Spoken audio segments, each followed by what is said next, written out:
Hi everyone, this is Emma and Siobhán here. So I'm a qualified nutritionist and lovely Siobhán is a naturopath and herbalist. So we've started this series of case studies. Some of you might have seen the first one. It's all around periods and PMS and female hormones. So a little case study series where we're delving into example case studies and trying to tease apart some of the underlying issues involved and hopefully some tips and solutions to help rectify them. So this one today, we're talking around identifying and managing hormone imbalance. So it's quite a nice one to start with near the start of the series, where we're really trying to look at the hormones and how we can help balance them. And hopefully, therefore, it's quite relatable to a lot of you. So I'm now going to pass you over to Siobhán, who's just going to go through the case study, and then we will start looking into the underlying themes in a bit more detail. Super, thanks so much, Emma. Yep, here we have a woman who came to see me for painful periods. She's 28, we'll call her Mel today. And yeah, over the years, she'd been on and off the pill to try and help her cycle be a bit more regular. But really that was kind of just masking the underlying issue. So whenever she came off the pill, her irregular cycles came back. They were on the shorter side, so kind of 25 days on average, but never the same every month. And she had very heavy periods that were very painful.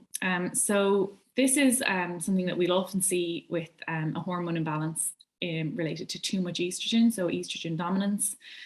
There's so many different reasons for this, but we'll always kind of start by looking at diet. You know, she ate very well. So we just kind of needed to get a bit more variety into her diet. And she also had some mental health issues. So stress and anxiety could have been contributing too. She was on antidepressants. So that is our background.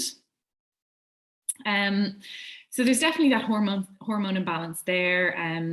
We can see it's quite clearly an estrogen dominance in her imbalance. When we have an excess of hormones in our body, it's really, really important that we support our liver too. So the liver needs to excrete those extra hormones. The liver is really important for metabolizing our fats as well, which are also in turn really important for our hormonal health.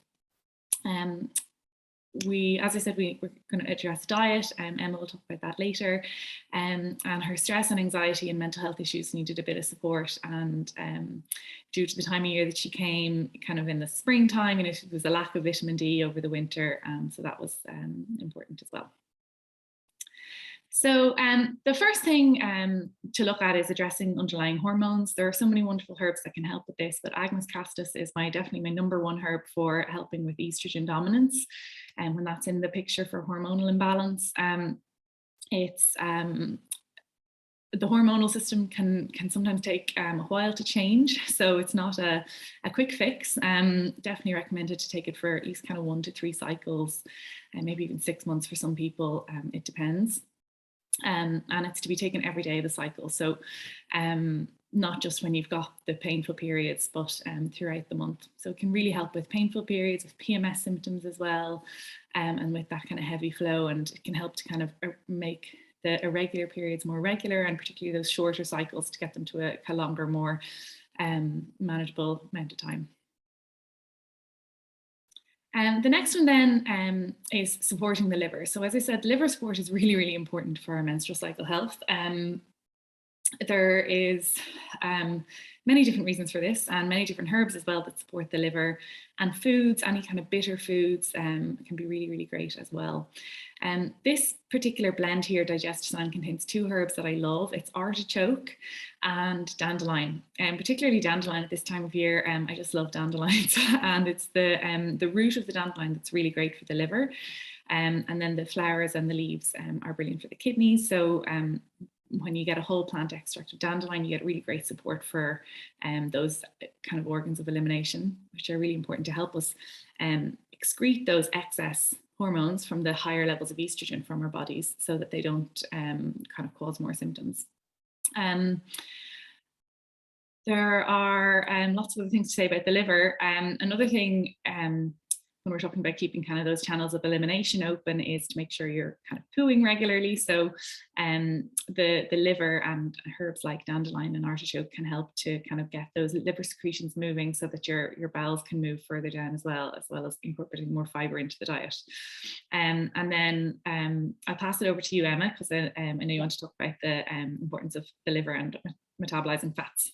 Yes, absolutely, Siobhán. So as a nutritionist, I talk a lot about, what nutrients you need. So that's macronutrients such as your fats, and then you've got your micronutrients such as your vitamin D that we'll go on to talk about. But what's so important is to be able to digest these nutrients properly. So even if you're working hard to have them all in your diet, we absolutely need to be digesting them properly so we can then absorb them and make the most of them.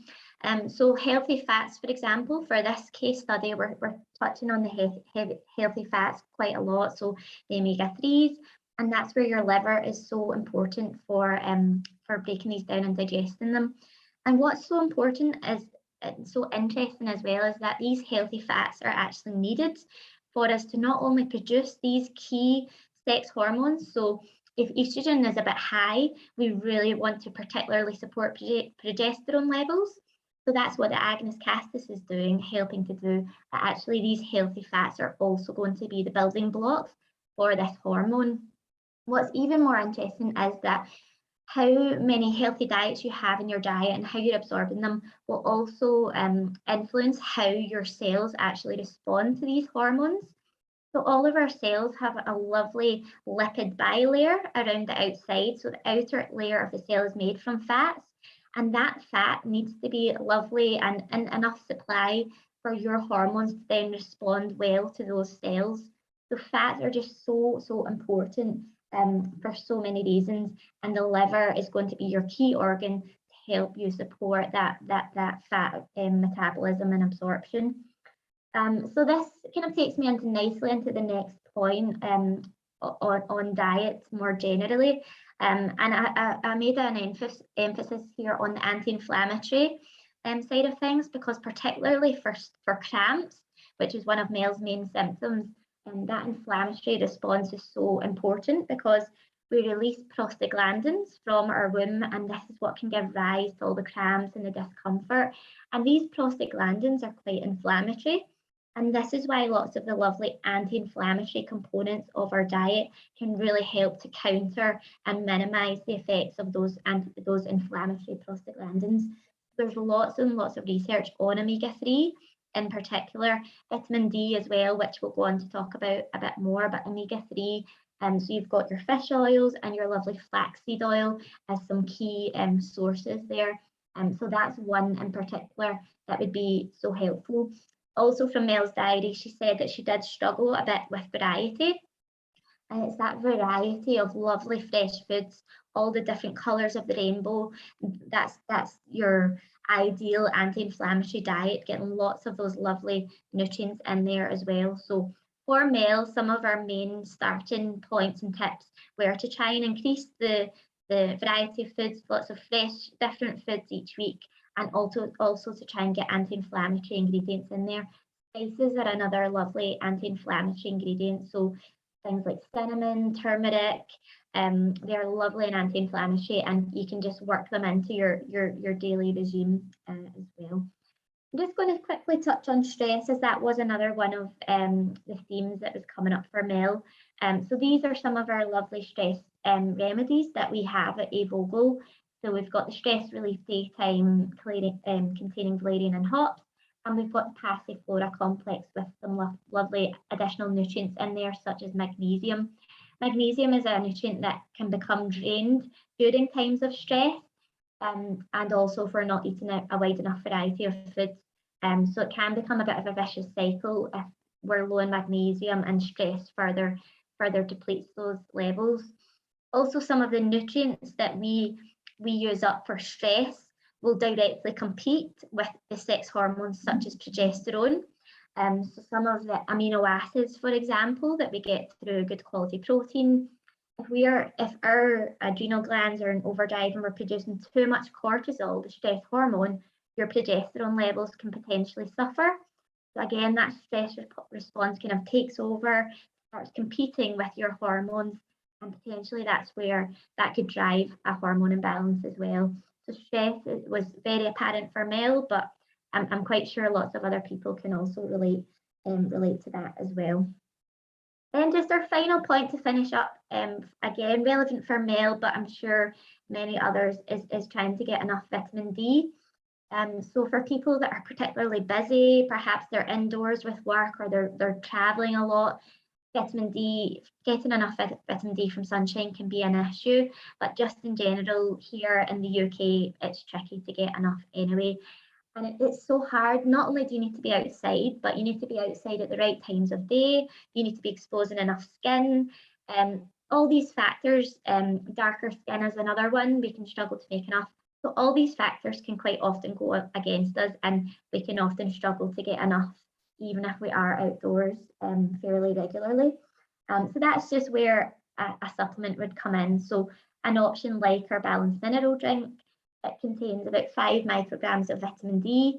So between 5 and 10 micrograms daily, just small regular amounts, should be enough just to help give you enough to, again, produce enough hormones.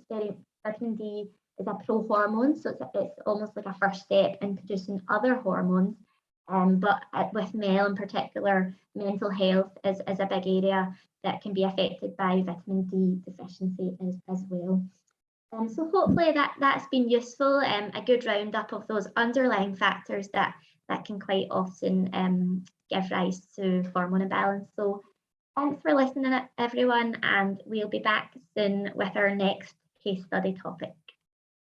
Thanks so much.